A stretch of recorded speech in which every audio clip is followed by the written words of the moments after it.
Okay, welcome to this next session. We have Sean DuBois here talking about one of the most exciting new projects in the WebRTC environment, which is Pion, which I'm really interested about, mostly because it breaks the so-called WebRTC monoculture that you may have heard about. So everybody uses libWebRTC for everything, and it's nice instead to see a WebRTC stack that is done from scratch, building new things from scratch again. So please, Sean, amaze us now. Thank you. I'll try my best. Well, thank you very much, and thank you for putting on this ComCon. It's fantastic to see such a focus on open source. So I'm Sean. I'm one of the original founders of Pion. Today we'll just talk about the WebRTC implementation. First off, even though I'm standing up here, I'd like to thank everyone who's contributed. It's very easy to see me as, as working on it, but this is really what makes a difference. There's some people on here who've put in, hundreds of hours, and some people who have done fantastic of telling, oh, here's a little bug and here's how to fix it. So this is a little out of date. We've had a couple contributions in the past week, but yeah, this is the lifeblood of the project. So first off, what is Pion? Pion, it's sort of a collective for building RTC and peer-to-peer projects. There's no commercial ownership. I work on this on my personal time. It's not really a project that has any funding right now. I also don't plan on making any money off of it. I'd like to expand out in other places, but I'd like to see it owned by the community more than anything else. So how it works right now is if you commit to Pion and you merge something, you get a commit bit, and that's all it takes. And to merge to match, you just need an approval from another contributor. So all that it takes, in a week's time, you can fix a bug and be merged by someone who already contributes. And from then on, you can approve other people, and other people can approve you. So there's no deadlock on a single person merging PRs like me. Pion is not just WebRTC. Because everything is 100% in Go, we had to implement all these individual parts. So DTLS, ICE, turn, all these individual things. So this is quite an undertaking. And on top of that, this is available for other projects. I've seen a lot of small embedded devices like IoT want to use just DTLS or SCTP. And the other fantastic thing is there's many people who are very passionate about these individual technologies. We have one person who just loves DTLS. They want to implement all the RFCs. They know about it than anyone I've ever talked to. And so that's why what I really want to encourage is ownership of each individual parts and get the people that are passionate about them. I'm personally passionate about WebRTC as a whole. So it's great to see people jumping in individual parts. And there's other stuff in the future, like an RTP engine.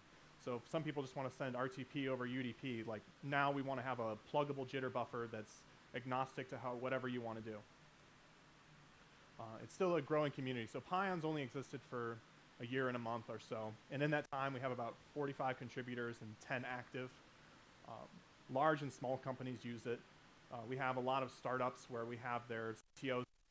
We have a lot of large companies where we have them pulling down with it in large projects and stuff like that.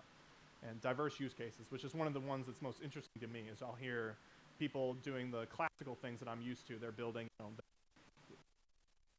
another source and bringing it in and taking it out to WebRTC. And you'll have these really weird ones, like I want to make a customizable Raspberry Pi security camera system, which just was nothing I'd ever thought of, but it's great that we can empower use cases like that. So in to have you, so the community is not just for Pion. We have a Slack channel with 250 people, and we'd love for you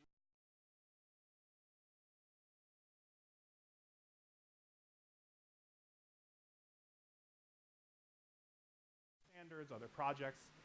Really, I'd like to just bring the WebRTC community closer together. I hear that people say it's hard to find one place to talk. And the second is the knowledge base that we're trying to work on. So because we implemented DTLS and all those things, we want to write down that deep knowledge, not just about the WebRTC API, but about how all those individual technologies work. So one of the first immediate benefits you'll notice is Pion is 100% in Go.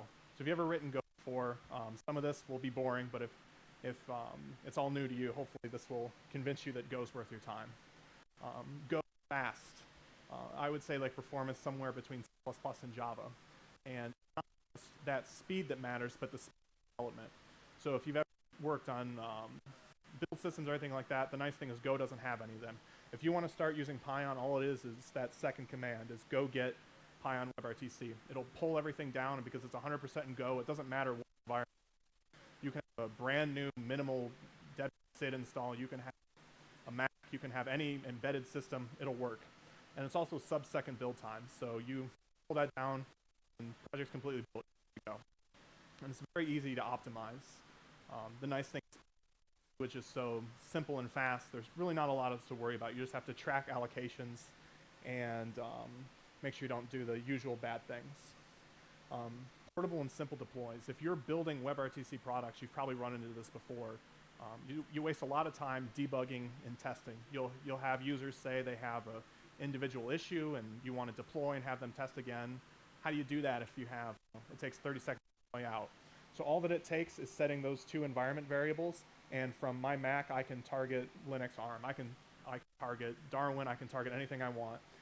Just set those things, build your project, and it builds a nice stack binary, and I can deploy it on it anywhere. We have people that are deploying to Android devices. We have people that are deploying to building little binaries so they can throw to Mac and Windows and Linux, because they have little desktop applications that are doing peer-to-peer.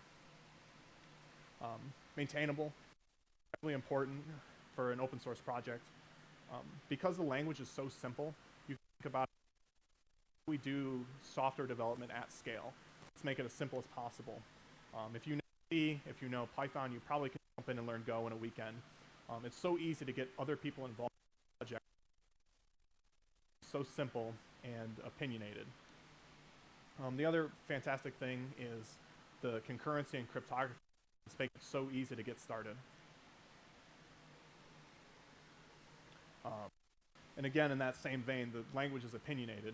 So because you don't have to worry about a large language like C++, that there's not a subset of Go that you need to learn, that you know the entire thing, that you can fit the entire language in pages of spec. Memory safe.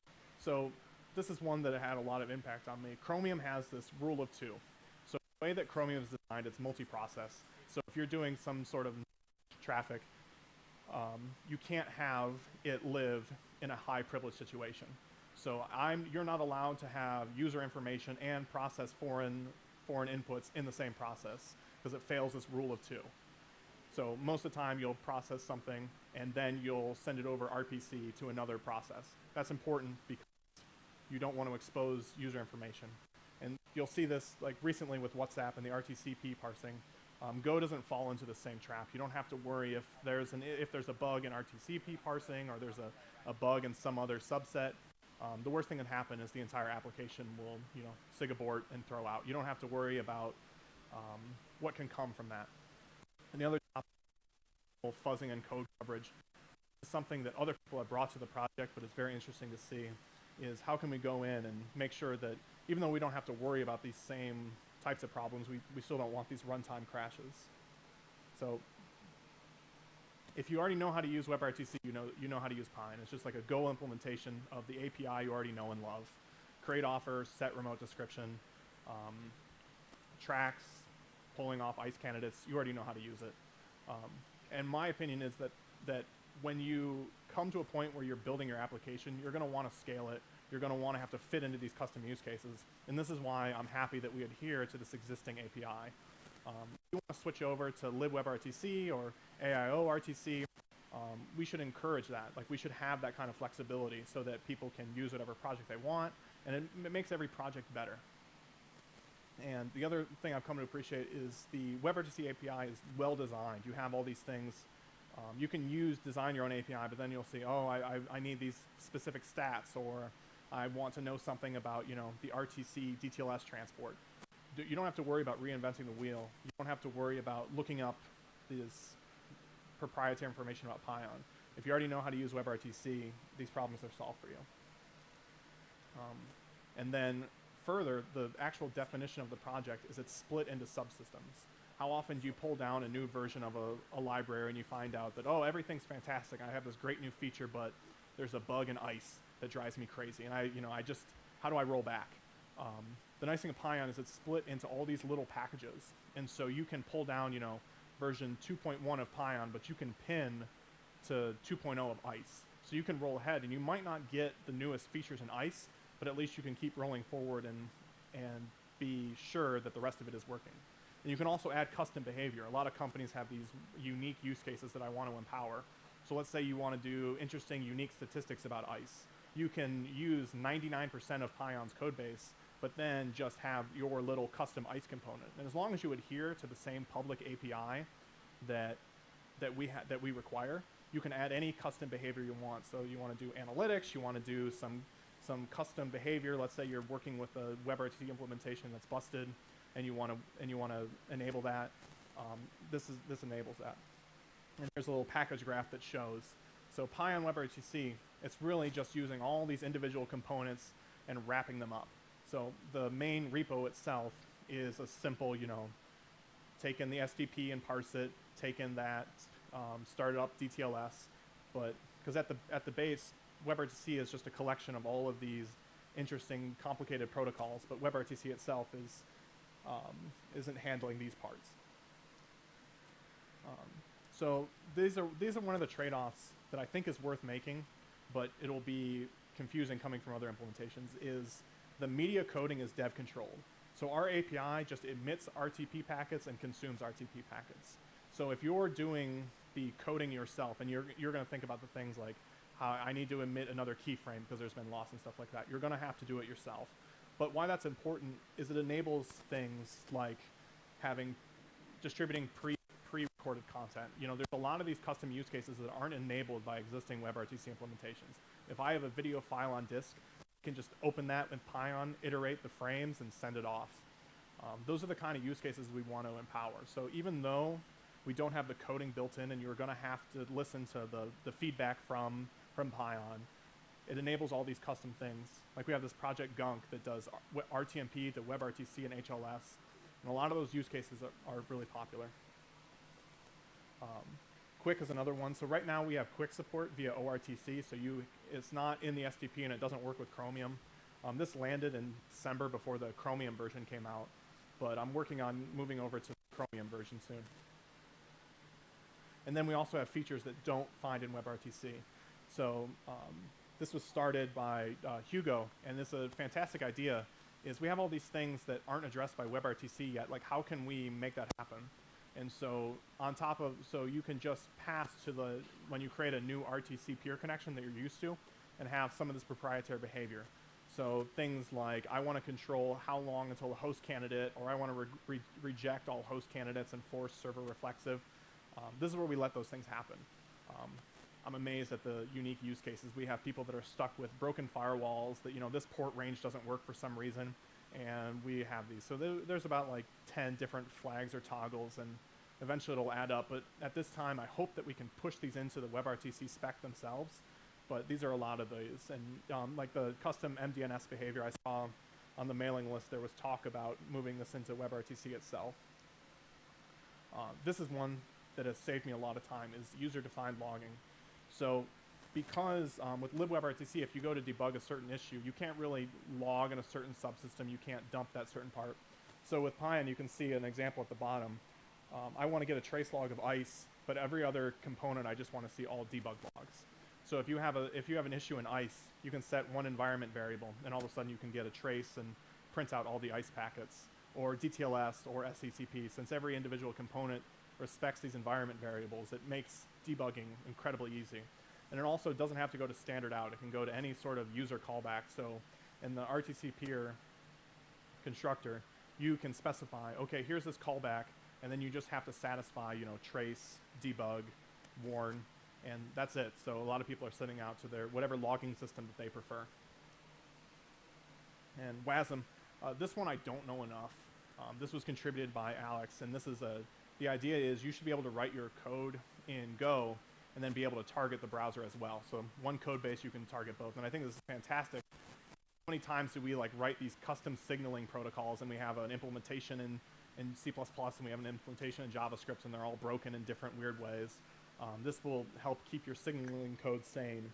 So you only have to worry about writing it once, and it'll work everywhere. And it's like you already have this wide variety of platforms that Go targets, and the browser is just one more.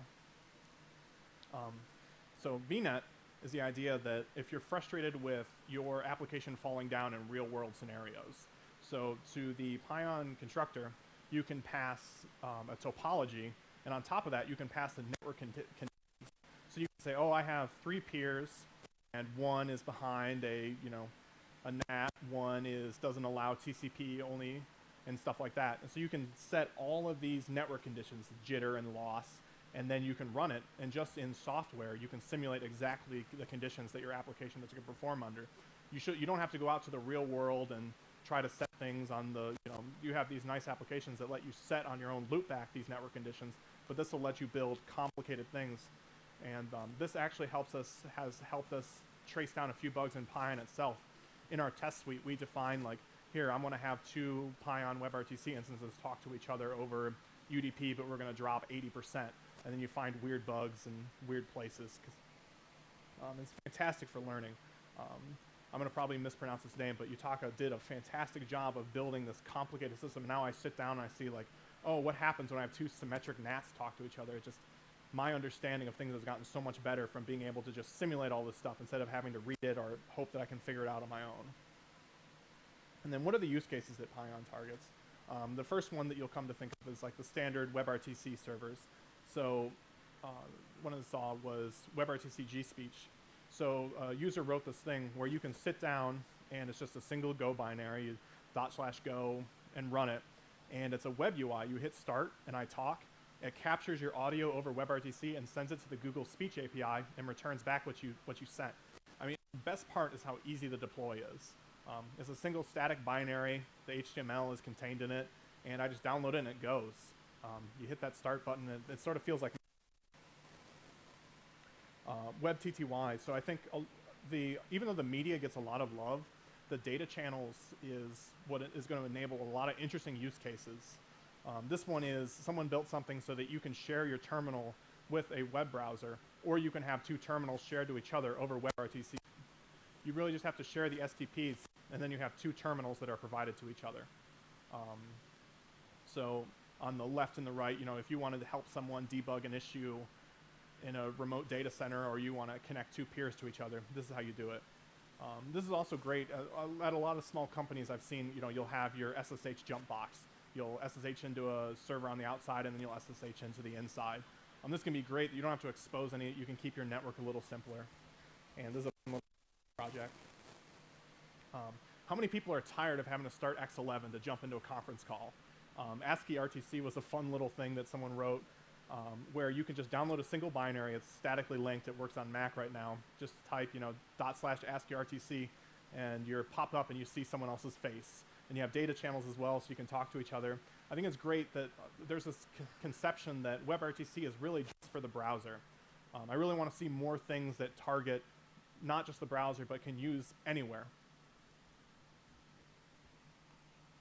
And then RTC Tunnel is a project that someone wrote and a while back. It was one of the first projects that was using Pion, and it was to build network tunnels from your browser to a backend. And really, you're just tunneling TCP traffic in SATP. And they had all these crazy cool ideas. So how nice would it be if you're trying to use a Redis server and all of a sudden you can just pop it open in your browser and via WebRTC influence the state of the server. And my idea, like they talk about like building a browser-based IDE. So instead of having to ship your state everywhere, here's your chance that you can own your own little VPS in a data center and be able to operate on it. And how fantastic would it be, how often do you don't want to download some binary and run it locally to test it, especially if it's like some open source project, you just want to see how it uses at the command line. Here's a dumb little one that I had fun for just my own fun. With like 80 lines of Go, using an existing project for Go CV, I was able to do some basic like image detection and show motion detection. And all I'm doing is really just I send the video buffers to Go CV, and then I take the video buffers back and display them to the user. And it sort of feels like magic that with only 80 lines, because Pion and Go CV abstracts away so much, that I'm able to do this. But there's so many cool projects you can do on the back end. You can do like motion detection, you can do like speech to text, all these interesting things. Here's one that's dear to my heart, is the cloud gaming. So someone wrote an NES emulator, and they ship the video frames back from the VPS, whatever data center you want, and then they send the key events to that. It's a fantastic little project. And I'm hoping that we can see it expand even more. It'd be fantastic. I think that internet connections get better and the technology gets better. We're going to see more things like this, and I'd love to see that the user maintains control of the software. I know there's projects coming out. The idea is that you'll rent a game from some company and then you'll play it on their servers. But here's an opportunity that we can build something that you maintain and own the software, but you still can play it in a remote data center. So getting started, we have a couple interesting examples. We have the normal, like the data channels example, where you plop two SDPs. The minimal SFU. So think about the API. If you wanted to build like an SFU in your browser, you would spin up two RTC peer connections. You would send your video to one peer connection, and then that peer connection would connect out to other people. That's really all that is. And then the Go CV we talked about, saving a disk. You see a lot of people that they have, like they want to do security systems and they want to slurp up that video and save it. And then we have built into the code base, we have IVF and Opus, so you can just use those. And then all these already popular and big open source projects like Janus and GStreamer, like how can you hook into these existing systems? And then the other nice thing is the Go doc. So with Go, you have since it's all static, you're able to just jump in and see the code exactly as it's defined. So you can go to godoc.org and see how Pion is driven and see the actual definitions of all the structs and all the configuration. So if you've ever written JavaScript, you know that it's sort of fluid. You have these great resources like the Mozilla Developer Network and other stuff like that, but it's not really a true source of information. It's something that someone has to write. The nice thing about this is generated directly from the code, so you can jump in and browse around, and it has this nice generated code output. And of course, Pion's an open source project, so we need you more than anything. Here's some interesting problems. I always have people ask, like, how can I get involved? These are the things that I'd like to see. So better congestion control. So we have congestion control in SCTP, and then we expect the user to do some of that on their own in the media coding. We'd like to see this RTP engine. So we've had a couple companies that have went and implemented themselves. We have to go and implement a good one ourselves. So we have like a basic static one, but solving that problem, having like a dynamic jitter buffer that can grow to latency. I mean, I'd like to see something where you can pick one ahead of time. There's a lot of use cases where you think, oh, I don't care about packet loss because I want this, this needs to be real time, 200 milliseconds is a minimum. You have others who are like, I don't care, it can grow and shrink, but I need perfect video quality. And then another important one is getting that end-to-end testing, which is not one of the fun problems, but definitely some we need. And then web design and user outreach. I think we have a lot of Go developers, and we have a hard time finding enjoy design and building like beautiful web interfaces. We have a lot of people that like to jump in the channel, and the first thing like, how do I do things? And to me, it seems obvious because I've been working on the project, but I need that help of that user perspective on the outside. If you've never used Pion before, but you're interested in getting involved in an open source project, I think this is a fantastic opportunity to come and give your feedback and say, this is how you can do a better job of presenting information and helping people learn. And then we want to hear from everyone. I don't care if you're an open source project, if you have a company that you're trying to build a custom use case. You don't have to be, the conversation doesn't have to be in public. Feel free to email me personally, or feel free to send me a PM on Slack. I just want to hear from people so we can make the project better. I know a lot of people have come up to me in passing and told me they've used it. I'm always surprised at the interesting use cases, but I can't figure it out if I don't hear from you directly. So yeah, so that's it. Thank you very much.